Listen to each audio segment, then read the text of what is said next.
Parashat Balak, Einham Kelavi Yakum Vecharit Nasa. Ce peuple qui se lève comme une lionne et qui s'emporte comme un lion.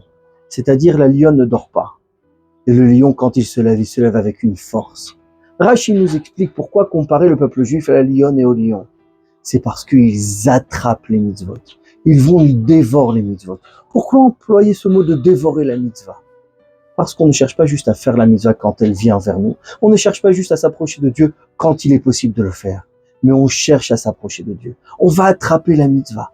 C'est ce qu'on appelle le Messirut Nefesh, le don de soi, servir Dieu avec abnégation. C'est ce qu'on nous demande à nous aujourd'hui. Et ce qui est la source de tous les miracles, la source de toutes les bénédictions. En effet, quand on est ce peuple qui est comme une lionne, et qui se lève et qui rugit comme ce lion, c'est-à-dire toujours avec force, toujours avec énergie, pour se rapprocher de Dieu. Si Dieu a transformé toutes les malédictions en bénédictions dans la paracha de cette semaine, Hachem est en train également de transformer aujourd'hui toutes les choses amères en choses douces, c'est-à-dire toute l'amertume en douceur, tout l'exil en délivrance. C'est ce que nous attendons de Dieu aujourd'hui, c'est nos prières, c'est notre demande en cette veille de Parashat Balak, mais en même temps également, à nous de faire l'effort, d'attraper la mitzvah, d'aller chercher ce rapprochement de Dieu, afin qu'on puisse avoir le vrai dévoilement, celui de la venue du Mashiach. Shabbat Shalom à tous.